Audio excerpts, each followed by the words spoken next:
പണ്ട് ബസ്സിൽ വെച്ചിട്ടുണ്ടായ ഒരു അനുഭവത്തെ പറ്റി പറയുന്നത്. കാരണം എന്ന് വെച്ചാൽ ഒരു പെൺകുട്ടി എന്നുള്ള ഏതൊരു വ്യക്തിക്ക് ഉണ്ടാകാൻ പറ്റാവുന്ന അതിൽ ഏറ്റവും ഹേറ്റ്ഫുൾ ആയിട്ടുള്ള ഒരു ഇൻസിഡൻറ്റിനെ പറ്റി ഞാൻ പറഞ്ഞു കേട്ടിട്ടുണ്ട്. അങ്കമാലിയിൽ നിന്ന് ആ ഒരു എനിക്കറിയില്ല പ്രേക്ഷേച്ചിയുടെ അന്ന് എന്താ ശരിക്കും സംഭവിച്ചത്?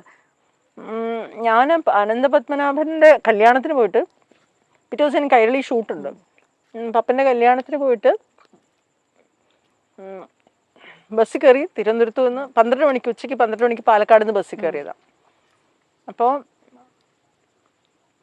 ഒരു അങ്കമാലി അടുപ്പിച്ച് ഒരു ബസ് എന്തോ ബ്രേക്ക് ഡൗൺ ആയിട്ട് ആ ബസ്സിലെ ആൾക്കാരും കൂടെ അതിനകത്ത് കയറി. അപ്പോൾ ഞങ്ങൾ ഭയങ്കര തിരക്കായിരുന്നു. അപ്പം ഞാൻ നിൽക്കുകയായിരുന്നു അത്രയും നേരം. അപ്പം ഇവരെല്ലാം കൂടെ കയറിയപ്പോഴത്തേക്ക് 2 സ്ത്രീകൾ ഇരുന്നെടുത്തു നിന്ന് എന്നെ ഇങ്ങനെ ശകല സ്ഥലം തന്നിട്ട് അവിടെ ഇരുന്നോളാൻ പറഞ്ഞു. അപ്പം ഞാൻ അവിടെ ഇങ്ങനെ ഇരുന്നപ്പോൾ ബസ് കയറിയ ആൾക്കാർ ഞാൻ ഇങ്ങനെ കുനിഞ്ഞിരിക്കുവായിരുന്നു ബാഗും കൈ വെച്ചിട്ട്. പിച്ചോ നുള്ളോ എന്തൊക്കെയോ ചെയ്യുന്നുണ്ട്. നമ്മളിങ്ങനെ നോക്കി ആരെയും കാണൂല. എവിടുന്നോ കൈകൾ വരുന്നു. എവിടുന്നാ നമ്മൾ ഇങ്ങനെ ഇരിക്കുക. ഞാൻ പറഞ്ഞില്ലേ തല പൊക്കാൻ പറ്റുന്നില്ല. ഇവിടെ പിച്ചോ നുള്ളോ ഒക്കെ ചെയ്യേണ്ടത്. അത് കഴിഞ്ഞ് കൊല്ലമൊക്കെ എത്തി പിന്നെ ഫോൺ ഓഫായിപ്പോയി. എനിക്കാണെങ്കിൽ ആരെയും വിളിക്കാനും പറ്റില്ല, ശീലവും ഇല്ല. ബസ്സിൽ കയറി ഒന്ന് റിയാക്ട് ചെയ്യാനുള്ള ഒരു സ്പേസ് ഒന്നുമില്ല. ഭയങ്കര തിരക്കാണ്. ആരോട് പറയാനേ, കാണുന്നൊന്നുമില്ല. അടുത്തിരിക്കുന്ന സ്ത്രീകളൊക്കെ കാണുന്നുണ്ട്. അവസാനം പോകാൻ നേരത്തെ ആ ഒരു സ്ത്രീ പറഞ്ഞു ഫ്രണ്ടിൽ വന്നിരിക്കും, ഞങ്ങളും കൂടെ ഇറങ്ങുവാണെന്ന് പറഞ്ഞിട്ട് കൊല്ലത്ത് എത്തിയപ്പോഴത്തേക്ക് ഒരു മുമ്പിൽ കൊണ്ടിരുത്തി. മുമ്പിൽ ആ സമയത്താണ് കുറച്ച് ഇടം കുറഞ്ഞത്. അപ്പോൾ അവർ പറഞ്ഞു ആറ്റിങ്ങിൽ ലാസ്റ്റ് സ്ത്രീ ഇറങ്ങുമ്പോൾ നിങ്ങളും കൂടെ ഇറങ്ങിക്കോ. എന്നിട്ട് അവരുടെ ഫോൺ തന്നിട്ട് ഞാൻ ഹസ്ബൻഡിനെ വിളിച്ച് പറഞ്ഞിട്ട് അദ്ദേഹം ആറ്റിങ്ങിൽ വന്നിട്ട് എന്നെ വിളിച്ചുകൊണ്ട് പോയി. അപ്പം നോക്കുമ്പോൾ എൻ്റെ ഷോളൊക്കെ ഫുൾ നനഞ്ഞ് എന്തൊക്കെയോ ഭയങ്കര വൃത്തിയായിട്ട ഒരു അനുഭവമായിരുന്നു. ഞാൻ ഓരോ പിന്നെ എനിക്ക് ഭയങ്കര ഷോക്കും വല്ലാത്തൊരു അവസ്ഥ. അപ്പം ഞാൻ ചെന്ന് ആ കണ്ടക്ടറോട് പറഞ്ഞിങ്ങനെ ആൾക്കാരിങ്ങനെ ഭയങ്കര മോശമായിട്ട് പെരുമാറി. നിങ്ങൾ ഈ ടെലിവിഷനിലൊക്കെ TV-യിലൊക്കെ വരുന്നവരൊക്കെ കൂടെ ഇതിനകത്ത് ചാടി വലിഞ്ഞ് കയറണം എന്തിന് ചോദിച്ചു. ആറ്റിങ്ങിൽ വന്നിട്ട് ഇറങ്ങിപ്പോയി. ഞാൻ വീട്ടിൽ ചെന്ന് ഉടുപ്പൊക്കെ എനിക്ക് ഇഷ്ടമുള്ളൊരു ചുരിദാറായിരുന്നു കത്തിച്ചോളാം ഞാൻ. ഈ ഒരു എന്താ പറയാ, നമ്മളിപ്പോ ചേച്ചി ഇപ്പൊ വളരെ ഇതായിട്ട് പറഞ്ഞുവെങ്കിലും ഇന്നത്തെ പറയും കുഞ്ഞെ, ഇപ്പൊ പറയും. ഇപ്പൊ എനിക്ക് ഇതൊക്കെ ഞാൻ അന്നും ഇങ്ങനെ ഇത്ര മനുഷ്യരൊക്കെ ഭയങ്കര നല്ലതാണ്, എല്ലാം ഭയങ്കര അടിപൊളിയാണെന്നൊക്കെ വിചാരിച്ചിരുന്ന ഒരു കാലഘട്ടത്തിലല്ലേ ഷോക്കൊക്കെ. ഇപ്പൊ നമ്മൾ എത്രയോ കാര്യങ്ങൾ ജീവിതത്തിൽ കണ്ടും കേട്ടും അങ്ങനെ ഷോക്ക് ഇല്ല ഇപ്പൊ ലൈഫിൽ. എനിക്ക് 53 വയസ്സായി. ഞാനിത് സംഭവിക്കുന്ന 30 വയസ്സിലാണ്. ഇപ്പം നമുക്ക് ജീവിതത്തെക്കുറിച്ചും മനുഷ്യരെക്കുറിച്ചും ഒക്കെ കുറേ കൂടെ വേറൊരു ധാരണയല്ലേ. എനിക്കിപ്പോൾ അങ്ങനെ ആരെയും കുറ്റപ്പെടുത്തണം എന്നോ ചൂണ്ടി അയ്യേന്ന് ഷെയിം ചെയ്യണം എന്നോ ഒന്നും എനിക്ക് ആഗ്രഹമില്ല. കാരണം മനുഷ്യരൊരു സാഹചര്യത്തിൻ്റെ വിക്റ്റിമാണ്. എല്ലാവരും ചെയ്യുന്നത് കൊണ്ടാണ് അവരും ചെയ്യുന്നത്. അത് കുറേ അങ്ങനെ ഇങ്ങനെ ഇരിക്കുമില്ല, അത് മാറിക്കോളും.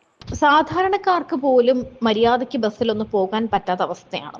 ആ സമയത്ത് ഈ ആർട്ടിസ്റ്റുകളൊക്കെ എങ്ങനെയായിരിക്കും ബസ്സിൽ പോകുക എന്ന് ചിന്തിച്ചിട്ടുണ്ടോ? അല്ലെങ്കിൽ ഒരു പൊതുജനങ്ങൾ നിറഞ്ഞൊരു സ്ഥലത്ത്, ഇന്നാണെങ്കിൽ ലുലു മോളിലും അങ്ങനെയുള്ള മോളുകളിലും പൊതുസ്ഥലങ്ങളിലും എല്ലാം തന്നെ ആർട്ടിസ്റ്റുകൾ സജീവമായി ഇറങ്ങി നടക്കാറുണ്ട്. അവരോട് ചിലപ്പോൾ ഒന്നൊരു സെൽഫി ചോദിക്കും, അങ്ങനെയൊക്കെയാണ്. എന്നാൽ ഇതിനു മുൻപ്, വർഷങ്ങൾക്ക് മുൻപ് ഒരു ആർട്ടിസ്റ്റ് ഒരു പൊതുജന തിരക്കിലോ അല്ലെങ്കിൽ നടു റോഡിലോ നഗരമധ്യത്തിലോ ഒക്കെ വന്നാൽ അവർക്ക് ചുറ്റും ആളുകൂടും, അവരോട് ചിലപ്പോൾ മോശമായി പെരുമാറും, അവരെ അനുവാദമില്ലാതെ തൊടാനൊക്കെ ശ്രമിക്കും. അങ്ങനെയുള്ള പല നടന്മാരുൾപ്പെടെയുള്ളവർ അങ്ങനെയുള്ള കാര്യങ്ങളിൽ പ്രതികരിച്ച് രംഗത്ത് വന്നിട്ടുണ്ട്. മോളുകളിലും അല്ലെങ്കിൽ തിയേറ്ററുകളിലും ഒക്കെ പോകുമ്പോൾ തങ്ങളുടെ അനുവാദമില്ലാതെ തങ്ങളുടെ ശരീരത്തിൽ തൊടുകയും ഫോട്ടോ എടുക്കുകയും ഒക്കെ ചെയ്യുന്ന ജനങ്ങളെ പറ്റി അല്ലെങ്കിൽ ചില ആളുകളെ പറ്റി പലരും തുറന്നു പറഞ്ഞ് രംഗത്തെത്തിയിട്ടുണ്ട്. സാധാരണ ഒരുവിധം എല്ലാ പെൺകുട്ടികൾക്കും ബസ്സിൽ യാത്ര ചെയ്യുന്നവർക്ക് മോശം അനുഭവങ്ങൾ നിരവധി ഉണ്ടാകാറുണ്ട്. അതെല്ലാം ഒരു ട്രോമയായിട്ട് ചിലപ്പോഴേക്ക് മാറാറുമുണ്ട്. തനിക്കുണ്ടായ അത്തരത്തിലെ ഒരു വലിയ ട്രോമ, ഒരു അനുഭവത്തെ പറ്റി മാലാപാർവതി തുറന്നു പറഞ്ഞിരിക്കുകയാണ്. നമ്മുടെ ഈ സിസ്റ്റമാണ് മാറേണ്ടത് എന്നാണ് മാലാപാർവതി പറയുന്നത്. കാരണം ഇന്നാണ് നമുക്ക് ഇങ്ങനെ ഇരുന്ന് തുറന്ന് പറയാൻ കൂടി പറ്റുന്നത്. നമുക്കിങ്ങനെ സംഭവിച്ചിട്ടുണ്ട്, അല്ലെങ്കിൽ നമ്മളെ ഇയാൾ ഇങ്ങനെ തൊടാൻ ശ്രമിച്ചു, നമുക്കൊരു മോശം അനുഭവം ഉണ്ടായി എന്ന് പൊതുജനത്തിൽ അല്ലെങ്കിൽ ഒരു സഭയിൽ നമുക്ക് പറയാൻ പറ്റുന്നുണ്ടെങ്കിൽ ആ കാലം അത്രയും മാറിയത് കൊണ്ടാണ്. ഇങ്ങനെ പറയാൻ പറ്റാത്തൊരു സാഹചര്യത്തിൽ ജീവിച്ച ആളുകളുണ്ട്.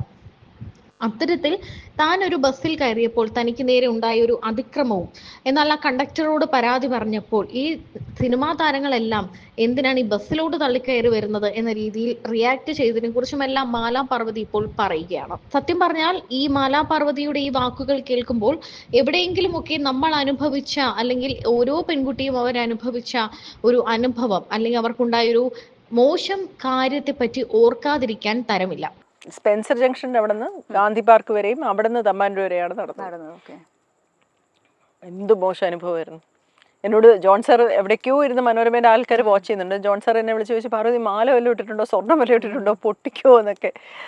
ഞാൻ സ്വർണ്ണമില്ല. ആൾക്കാരിങ്ങനെ സത്യം പറഞ്ഞാൽ ഗാന്ധി പാർക്കിൽ വെച്ച് എന്തോ ഒന്ന് സംഭവിക്കുക, അത്രയ്ക്ക് ഞാൻ ഭയന്ന് നിന്നപ്പോൾ പിന്നെ ഈ ന്യൂസ് ഇപ്പോഴത്തെ ജനറേഷനിൽ പല ആൾക്കാർക്കും അറിയണ്ടാവില്ല. ഞാൻ വായിച്ചിട്ടുണ്ട്, കാരണം ഞാൻ ട്രിവാൻഡ്രത്ത് തന്നെ ഉള്ള ഒരാളായിരുന്നു ആ സമയത്ത്. ചേച്ചിനെ പറ്റി അറിയുന്ന ഒരു വ്യക്തിയായിരുന്നു. അപ്പോൾ എനിക്ക് വായിച്ച ഓർമ്മയുണ്ട്, ഈ ന്യൂസിനെ പറ്റി നല്ല ധാരണയുണ്ട്. പക്ഷെ എന്തായിരുന്നു അന്ന് സംഭവിച്ചത് റോഡിൽ ഇറങ്ങി നടന്നപ്പോൾ? അല്ല, ആക്ച്വലി ഇങ്ങനെ റോഡിൽ നടക്കാനുള്ളൊരു സാഹചര്യം പറയാം. ഞാനന്ന് ഈ PR ചെയ്യുന്നെന്ന് ഞാൻ പറഞ്ഞല്ലോ. അപ്പം ഞാനിത് വാർത്തയുമായിട്ട് മനോരമയിൽ ചെന്നപ്പോഴത്തേക്ക് എൻ്റെ അടുത്ത് ജോൺ സാർ ഉണ്ടായിരുന്നു, P. കിഷോർ ഉണ്ടായിരുന്നു, അന്ന് ബിസിനസ് കൺസൾട്ടൻറ്റ്. ഇവർ രണ്ടൊരു മീറ്റിംഗിലായിരുന്നു. അപ്പോൾ ഇത് വാർത്തയൊന്നും അവിടെ ഞാൻ പറഞ്ഞു ഞാനിവിടെ വെച്ചിട്ട് ഞാൻ പോവാണ്, കമ്പനിയിൽ നിന്നുള്ള ന്യൂസ് കൊടുക്കാൻ വേണ്ടി വന്നതാണ്. അപ്പം ഞാൻ പറഞ്ഞു ഞാൻ പോവാ, എനിക്ക് ഓട്ടോ വെയിറ്റ് ചെയ്യും. 2 മിനിറ്റ് നിൽക്കുക. ഞാൻ പറഞ്ഞു ഇല്ല എനിക്ക് പോകണം, ഓട്ടോ വെയിറ്റ് ചെയ്യും. ഓട്ടോ പോയാൽ എന്താ? ഞാൻ പറഞ്ഞു അയ്യോ, രാത്രി തമ്പാനൂർ വഴിയൊക്കെ ഇറങ്ങി നടന്നാലേ നല്ല ചേരായിരിക്കും, ഞാൻ പോട്ടെ, വിളിച്ചോളാം എന്ന് പറഞ്ഞിട്ട് ഞാൻ പോയി. അപ്പോൾ അവരെന്നെ വിളിച്ച് ചോദിച്ചു എന്തു പറഞ്ഞു 2 മിനിറ്റ് നിൽക്കാൻ പറ്റില്ല. അപ്പം പിറ്റേ ദിവസം ഞാൻ ഈ വാർത്തയുടെ ഫോളോ അപ്പിന് ചെന്നപ്പോഴത്തേക്ക് സാർ 2 മിനിറ്റ് നിൽക്കാൻ പറ്റില്ല, ഞാൻ അപ്പം തന്നെ ഇറങ്ങി വന്നില്ല, എന്തിനാ പോയി? ഞാൻ പറഞ്ഞു സാർ അത് ഇങ്ങനെ രാത്രി പോയാൽ എന്തോ സംഭവിക്കും? ഞാൻ പറഞ്ഞു സാർ ഭയങ്കര മോശമായുള്ള ചീത്ത സ്ത്രീകളായിട്ടാണ് നമ്മളെ ട്രീറ്റ് ചെയ്യുന്നതെന്ന്. അപ്പോൾ പറഞ്ഞു എന്നാൽ ഒരു ലെറ്റർ എഡിറ്ററിന് ഒരു കത്തെഴുത്താൽ ഞാൻ പറഞ്ഞു സാർ എഴുതിക്കോ എന്ന് പറഞ്ഞു, ഞാൻ പറഞ്ഞായിട്ട് എഴുതിക്കോ എന്ന് പറഞ്ഞു. അപ്പം ഇങ്ങനെ അഭിസാരികളെ പോലെയാണ് സാധാരണ റോഡിൽ ഇറങ്ങി നടക്കുന്ന സ്ത്രീകളെ ട്രീറ്റ് ചെയ്യുന്നതെന്ന് ഒരു കത്ത് എഴുതിയതുപോലെ അവർ തന്നെ എഴുതി. അത് കഴിഞ്ഞ് അവർ എന്നെ വിളിച്ചു. എന്നിട്ട് പറഞ്ഞു ഞങ്ങൾ ഇങ്ങനെ പോലീസുമായിട്ട് ഡിസ്കസ് ചെയ്തു. അപ്പോൾ ഒരു ഷാഡോ പോലീസിങ് തുടങ്ങാൻ അവർ വില്ലിങ് ആണ്, പക്ഷെ നമ്മളിത് പ്രൂവ് ചെയ്യുകയാണെങ്കിൽ പാർവതിക്ക് എന്ത് ചെയ്യാൻ പറ്റും? ഞാൻ അന്നേ പറഞ്ഞു ഞാൻ പ്രൂവ് ചെയ്ത് തരാമെന്ന് പറഞ്ഞു. അപ്പോൾ പാർവതി അന്ന് പറഞ്ഞല്ലോ പ്രൂവ് ചെയ്യാൻ താല്പര്യമുണ്ടോ എന്ന്. ഞാൻ പറഞ്ഞു എന്താ ഞാൻ ചെയ്യേണ്ടത്? സാറ് ഞങ്ങളൊരു ലൊക്കേഷൻ തരാം, നിങ്ങൾ അതുവഴി നടക്ക്, അപ്പം ഞങ്ങൾ നിങ്ങളെ ഒബ്സർവ് ചെയ്യും, എന്തെങ്കിലും തരത്തിൽ എന്തെങ്കിലും പ്രോബ്ലം ഉണ്ടെന്നുണ്ടെങ്കിൽ പിന്നെ നമുക്കത് വാർത്തയാക്കണം. അപ്പം ഞാൻ പറഞ്ഞു ശരി, പക്ഷെ 2 കണ്ടീഷൻ. ഒന്ന്, ഈ നമ്മളോട് മോശമായിട്ട് പെരുമാറുന്നവരുടെ പടം ഇടരുത്. കാരണം അവരെ ഹേർട്ട് ചെയ്യാനോ അവരെ അറസ്റ്റ് ചെയ്യിപ്പിക്കാനോ അല്ല എൻ്റെ ഉദ്ദേശം. ഇങ്ങനൊരു പ്രോബ്ലം ഉണ്ടെന്ന് മാത്രമേ പ്രൂവ് ചെയ്യാവൂ. ഇനി അഥവാ ഇങ്ങനെ ഒന്നും നടന്നില്ലെങ്കിൽ അതും നമുക്ക് പറയണം.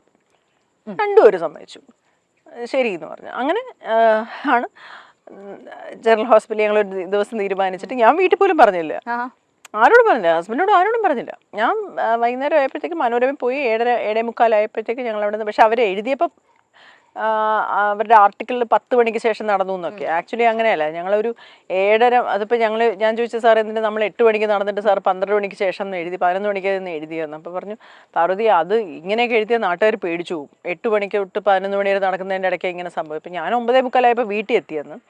7 to 9:30 ഞങ്ങൾ നടന്നത്. അപ്പോൾ ആൾക്കാർ അപ്പം തൊട്ടേ നമ്മൾ ഫോളോ ചെയ്യുന്നുണ്ട്, അടുത്തൂടെ വന്ന് കമൻറ്റ് പറയുന്നുണ്ട്, വരുന്നോ എന്ന് ചോദിക്കുന്നുണ്ട്, അങ്ങനെ പല കാര്യങ്ങളും സംഭവിച്ചു. ഗാന്ധി പാർക്കിൽ വെച്ച് കുറേ ആൾക്കാർ ഇങ്ങനെ ട്രാക്ക് ചെയ്ത് ബൈക്കിലൊക്കെ ഇങ്ങനെ വരാൻ തുടങ്ങിയപ്പോഴത്തേക്കും എൻ്റെ വീട്ടിൽ പെയിൻ്റ് അടിക്കുന്ന പാപ്പച്ചൻ്റെ മോനുണ്ട്, ബസ്സിൽ നിന്ന് ചാടി ഇറങ്ങി, എന്തും ഇവിടെ നിൽക്കുന്നത്, ഈ നേരത്തെ ഇവിടെ നിന്നൂടാ, ഞാൻ വീട്ടിൽ കൊണ്ടാക്കാന്നൊക്കെ പറഞ്ഞ് പുള്ളി ചാടി ഇറങ്ങി. പറയാനും വയ്യ.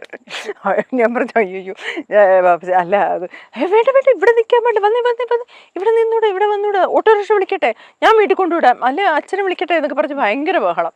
ഞാൻ പറഞ്ഞു ഈ പിന്നെ അപ്പോഴത്തേക്ക് ഞാൻ പറഞ്ഞു സാർ പണി പാളി.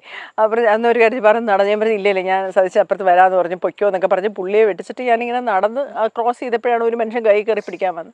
അപ്പോഴത്തേക്ക് എവിടെന്നോ ദൈവദൂതനെ പോലെ ജയചന്ദ്രൻ ചേട്ടനില്ലേ, താടി ഫോട്ടോഗ്രാഫർ, ജയചന്ദ്രൻ ചേട്ടൻ ചാടി വന്നിട്ട് പറഞ്ഞു മതി ഇവിടുത്തെ പരീക്ഷണമൊക്കെ പാർവതി വീട്ടിൽ കൊണ്ടാക്കുക എന്നൊക്കെ പറഞ്ഞ് ചേട്ടൻ ഭയങ്കരമായിട്ട് ചൂടായി. അങ്ങനെ അന്നത്തെ പരിപാടി പോയി. അങ്ങനെ ഞങ്ങൾ വീണ്ടും മനോരമയുടെ ഓഫീസിൽ വന്ന് ഡിസ്കസ് ചെയ്തു. നമ്മൾ പറഞ്ഞിങ്ങനെ നടന്ന കാര്യങ്ങൾ മാത്രമേ നമ്മൾ പറയാവുള്ളൂ, അവരുടെ ഫോട്ടോസ് ഇടരുത്. അപ്പോൾ അത് ഇരുട്ടാക്കിയിട്ടാണ് ഒരു ഫോട്ടോസ് ഇട്ടത്.